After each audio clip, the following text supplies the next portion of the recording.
Hey Cully, and welcome. This video is for Shaun Grant as to could Canada be our new home? Let's have a proper look, shall we?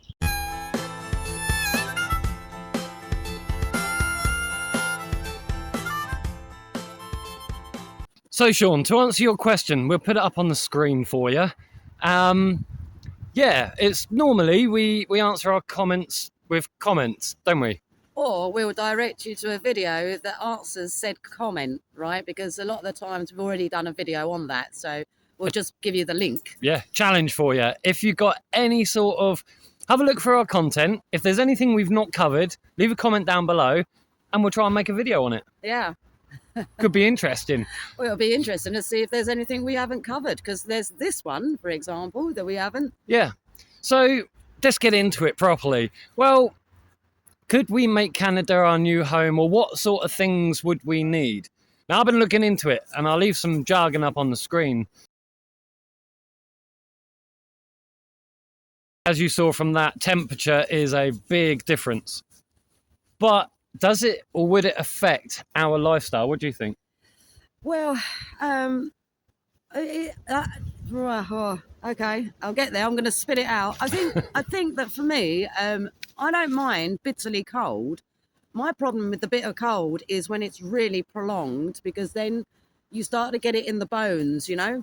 And I think that maybe there would be a couple of things we would change, but probably more to do with how we conduct ourselves rather than so much the kit. Yeah. But with that comes is we would be more active during the day. It does get cold, especially if you're led in your tent most of the day or you're bugged in for a while. So we'd be more active. I think hunting laws are a little bit freer in Canada, Yeah. especially with the permits and things like that, isn't it? Yeah, and you can bet your bottom dollar that we would definitely be out there hunting every day, or at least foraging, doing a lot more of that. I mean, it would be a case of staying as active as possible. So there'll be lots of different challenges that would give ourselves to stay busy in the day. Yeah. I mean, so I guess one bit of kit that we would have that we don't have here is a rifle. Yes. I wouldn't go handgun for bear control. You got bear spray and stuff like that. But a rifle, long range rifle. I think a rifle would change our game in Canada. Yes. I think if we were to talk about kit, one thing that we would probably add to the kit is a wool blanket, because a decent sized wool blanket can work in a lot of different ways for us. We could either use it as a lining on the floor of the tent to help stop the chill from underneath, or we could use it as a top cover. Yeah. Or just simply, you know, when you're out and about, if you're mooching around and you're cold, you've got something to wrap around yourself. Yeah. I mean, have a look at Cold Cracker. He does some brilliant videos on wool blankets. I think he's even got a store. He really knows his stuff. Yeah. Especially with wool blankets, North America, I think he's in. I've not really looked too much. And we did have somebody from, I can't say the word. Where is he from? Oh, Latvia. That place. I'll put his channel up on the screen here. Yeah, I mean, sadly we couldn't relocate the comment that he'd made. Nah, where's your comment, man? But however, he had got in touch saying that actually we're quite spot on, because he's in a really cold climate, and he says he loves winter camping, but he doesn't tend to do much different to what we do, and he doesn't have ground fires either. No, but it is the question for you though. Are you going home afterwards? Because going out for a few days, a week, or a couple of weeks at a time, in those sorts of minus 32 degrees C, could you have some longevity to it? I suppose that's what I'm trying to ask. Yeah. Could you prolong that for long periods? I'm thinking there's a break or a cusp, if you like. So I would guesstimate, judging by our cold snaps that we suffer in the south of England. Sometimes we have had some really bitter cold. I mean, it went down to minus, what was the worst it went to? Minus 15. Minus 15.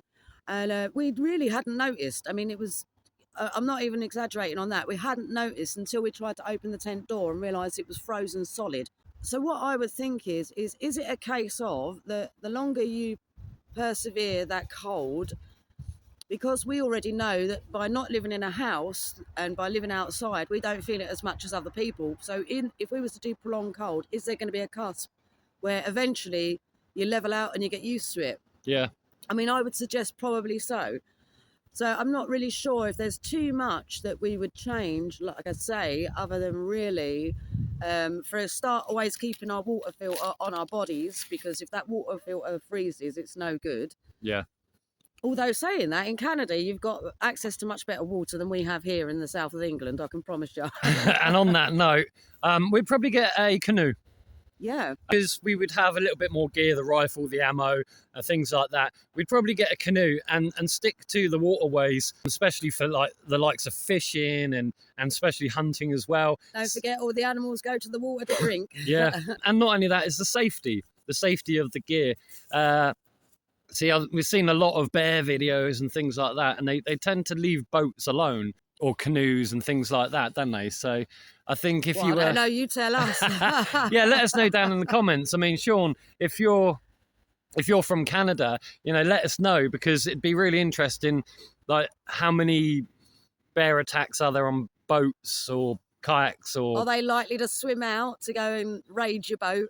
or are they the sort that just come through the woodland because you've left food down on the ground and not put it up high? Yeah. That sort of thing. I suppose like the area is different, very different, and it's something we've never done, Canada, is it? Yeah. And although Mod doesn't seem to be bothered too much by the idea of there being wolves or bears or anything to grapple with, mountain lions, that could be another one. But me, on the other hand, I mean, I'm scared of horses here in England. I'm scared of the roaming horses, cows, I mean, you name it, anything that's bigger than me, basically, I'm going to be terrified of, especially the deer. I mean, if you get a stag, the stag's running one direction, I'm running in the other. So wow, you got the moose to contend with over there too. I know, right? So I would be like, I'm not sure. I'll tell you how I would cope with Canada. I just wouldn't move there. I mean, I suppose, yeah, probably some snowshoes, moccasins. Yeah. Moccasins, yeah, proper snow boots or some decent animal hide Let's boots. face it. I mean, from what we see of Canada and your surroundings, I mean, wow, It's beautiful. It is an absolutely beautiful country. I mean, definitely something that, if you didn't have all of those scary animals there, I would love to go and experience sometime. Now, I've seen online as well that camping laws are a lot different. You guys got permits, which ain't a bad idea. If you had that in the UK, you had a permit ID number, you pay a subsidiary each year. Yeah, I could get on board with that. Yeah, absolutely. Yeah, we think that people should be made more responsible for their actions. Really, if you're going to be a twat out here, then you should be pulled up on that. Yeah, I mean the permits are like for the national parks and things like that. So I read, and camping on private land isn't permitted, but it's tolerated. So I've read. Although we just saw someone from Montana. I know it's not quite Canada. Montana this morning, everyone keeps trying to bust onto his private land because it's tolerated and all that sort of thing, and they leave cars there and rob his car and all sorts of crap. Yeah. So it's like, yeah. I mean, you can see both sides of that coin, right? Yeah, I suppose like people, there's always going to be people that take the piss. Yeah. And there's always going to be people that think it's their God-given right to do this and do that. And then there's your respectfuls, but unfortunately, the respectfuls are going to fall in the same pool. If people are being belligerent and they're just being disrespectful, then a landowner has every right to shut off his land so that you can't have access. But then everyone suffers. So it's a good reason for everyone to behave themselves. And I think that by having the regulations you do in Canada, it forces people to be more sensible. Yeah. And also, I guess another bit of kit we would have is long-range communication devices. Now, I've been looking into this Mesh-tastic and Meshcore, but let's hear a little bit about our sponsor today. TID Radio, a couple of months ago, sent us these, just under a couple of months ago.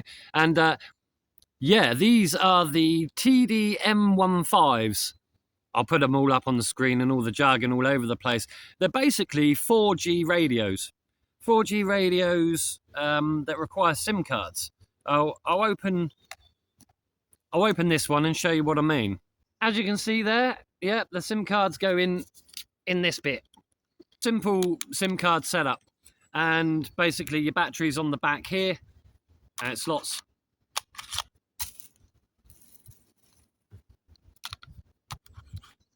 slots onto the back like that, right? These have got like a 4,000 to 5,000 mile radius, you know, so if we were in Canada, we might be able to speak to people back home in the UK, right? But they're awesome. They're really, really good. They're small, they're lightweight, but I'm going to get into the problems first. So we went to the beach. We had a nice fun time, and I said to Tara, because usually we have problems at the beach. You bugger off to the toilet, because she wanted to go to the toilet rather than squatting on the beach. And I said, take your radio with you. I can keep in touch if I've got any problems. As it happened, dog on the beach, all these other dogs come running around him, just trying to be a pain in the ass, trying to play. And I was radioing Tara, radioing, and going, I got no signal. I'm on the beach, 4G, no signal. However, on my phone, I had 4G signal. So it might have just been the cell tower. I was too low on the beach, because up on the stands by the beach huts and stuff like that, Tara had signal and I didn't. So a bit of an issue with that. Not waterproof. That was the other downfall to it, and they're not waterproof. We had a couple of hiccups to start with in regards to getting them, because you get the SIM card and then you've got to basically update it like you do with your phone and wait for all your details and your factory settings and all that lot to come through so you can set it up. You got the app. I'll put the app up on the screen here because, you basically configure it through that. You find out your radio waves or your frequency that you want to transmit on, and then you change your frequency to the ones that you want to receive on. So they're really good. I do like them, but because of the lack of 4G and the fallout that we had on the beach, could I recommend them? Yeah, for mountain use. If you're out in the city where you're going out for excursions for the day with your friends, family, I mean, they're fairly cheap. If you have a look at the website, links in the description, things like that. Fishing, maybe not, because I lost the signal, right? But security jobs, if you've got a homestead or anything like that, your missus goes out, typically they've got no sort of signal in those sort of homestead areas. But if your missus or your husband goes out, you can keep in touch, possibly. They're straightforward, easy to use, push to talk, let go. You can have conversations, and it's closed network. You can either have closed or open network. Also got like a jack thing there and a microphone thing, so you can basically plug that in and go hands-free. Or with the other bit, you can actually put it into your car. Not a bad idea. Beats the old CB radios, I guess, right? The SIM card is £20 a year, or $19.99 a year. Yeah, for that purpose alone, 20 quid a year, not bad at all. But we will be keeping hold of them, because instead of keep trying to take mobiles out, gaining the credit and things like that, these are good, especially if you like going on town runs, shop trips, water runs, stuff like that. Or you find something out in the wild out here that you go, hey babe, come and have a look at this. Because the mobile phone, it might, start making noises, attract people to your attention. At least with these, you can have them rigged into your ear and a little bit like a headphone. So yeah, thank you, Tid Radio. Go over, have a look at them, pick them up. They're fairly cheap, reliable, just not on a beach. And have fun. Let's get back into it, shall we? Long-range communication devices, sorted already, right? What else would you change, babe? I think, well, when it comes to kit, I really would be reluctant to change too much at all, because particularly in a place like Canada, if we're going to be on the move all the time, we wouldn't want to be dragging around loads of kit. And also, if you're using a canoe, then you wouldn't want to weigh down the canoe too much, and you'd need space for yourselves, right? Well, dog. Yeah. Well, if you see that old Ray Mears film program on the TV, that was brilliant, where he's going with the old natives, and they were going down through all the rivers and stuff like that with the canoes. One moment they could tether the canoe and walk down with all their gear inside it. Next moment they got to take it all out. They got to leave it there so they can take the canoe on their heads through the woods, put the canoe down, then go back and get all their gear. I mean, if you had a team of people, 2 lot of you could carry the canoe, the other 2 lot of you could carry the gear. Well, for us, we could put our backpacks on our backs, and we could strap the gun to the inside of the canoe, flip the canoe over, and walk with the backpacks on and the canoe over our heads, right? Yep, and sing the songs of Homa, Homa, Homa. It's a really good documentary. Have a look at the Ray Mears with the canoes, or the the old Trappers and Travellers or something like that. If I find it, I'll put it up on the screen for you. Yeah.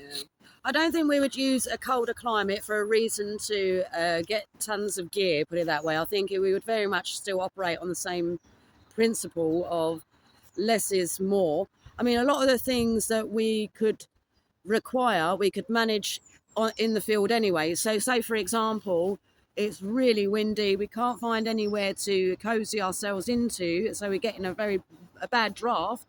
If you've got snow, you can make yourself a nice big snow wall, right? Or if you've got any debris around, plant life debris, you can make yourself a debris wall to just to make yourself a bit of a windbreak. Yeah. It's just, I guess, adapt and overcome.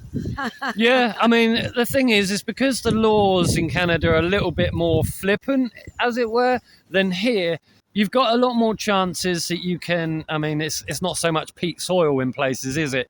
So you can lift the fires or have the fires on the sides of the riverbanks and things like that. But again, with fires, as Tara always says, whenever we've been to acquaintances' pieces of land, or we've been to micronations that are out in the forests and stuff like that, they're going, "Oh, come and sit by the fire."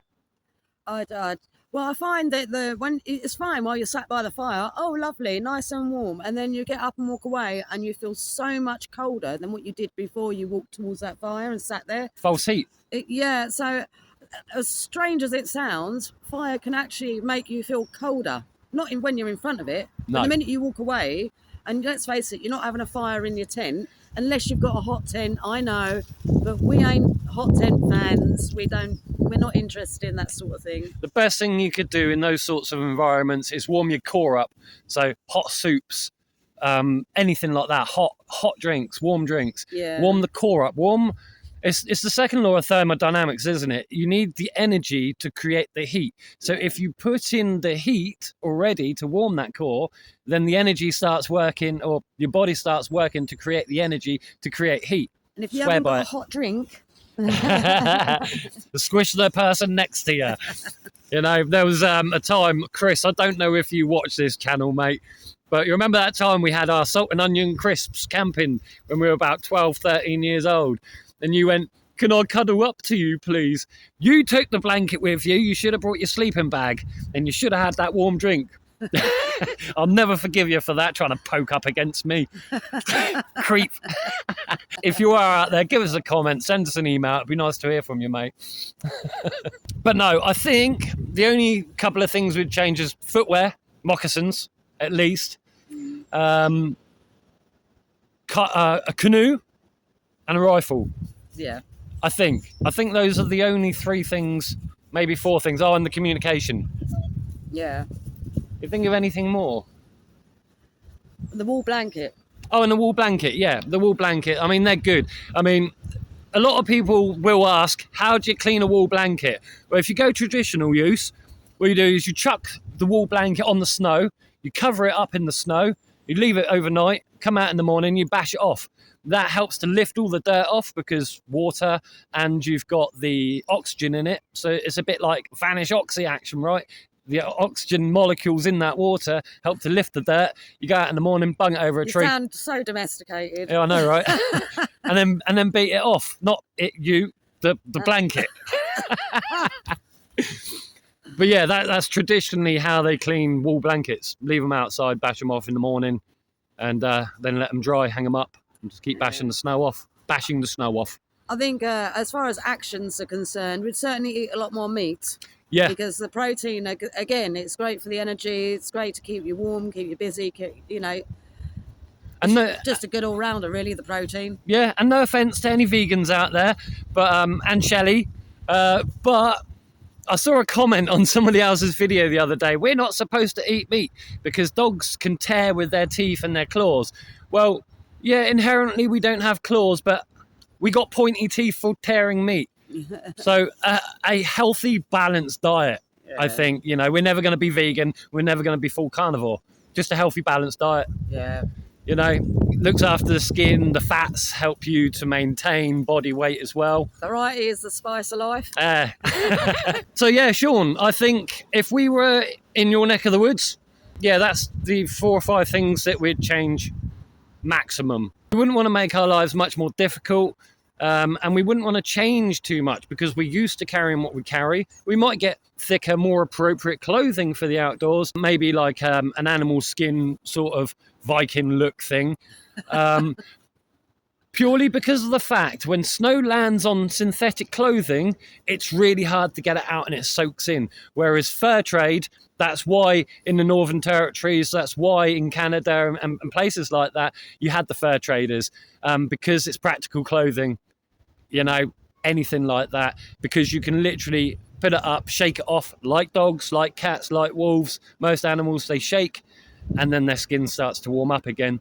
So yeah, I mean, it's like one of those things from back in Christmas, wasn't it? Oh, your dog's cold, it needs a jumper. If you put a jumper on a dog, like he is, a German Shepherd, what it does is it stops them from perspiring. It stops them being able to dry out and warm up. So and it interferes with their layering system. So where they've got the fluffier fur underneath their thicker fur, if you're compressing that with jumper, which isn't actually they're part of their system, you're sort of destroying their own system to give them something impractical. Yeah. It doesn't make sense. I mean, the reason I say this is because someone said to me the other day, oh, don't you have a van then? No. A car? No. You're born with legs, use them. So same with dogs, same as wolves, most animals, they're born that way for that specific reason. They're designed for the outdoors. They're designed to be worked. They're designed to survive. Unless they're a little chihuahua. Yeah, don't go taking your chihuahuas out into the woods. Oh. They will get taken by the owls, the kites, the buzzards, anything that moves, they will have it. I've heard of seagulls stealing little dogs, actually. So. Yeah. I mean, dog. With one of the buzzards one day, they tried with him. I was like, yeah, good luck, mate. It ain't going anywhere with our dog. They might have just been warning him to stay away from his nest for all we know. But yeah, it did take a bit of a dive towards it. So to conclude, could Canada be our new home? No. No, the grass isn't greener on the other side, and as we found out with Scotland, didn't we? Yeah, and I've done Spain, and Tara's done the continent, Holland, and all that lot. Yeah, Spain. I'm definitely a UK girl through and through. I love the flora and fauna. I love how green everything always is. And it's predictable as well, isn't it?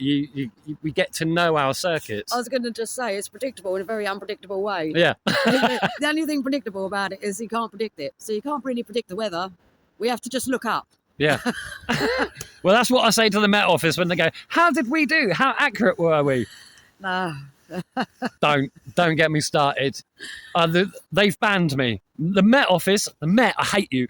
They've banned me. They kept asking, tell us how we're doing. Give us a comment. And well, after a few comments, they just blocked him. Yeah, they've actually banned my IP address and my email, my personal email, because what? How did we do? You said it was less than 5% chance of rain, and I've been sat in the rain all bloody day long.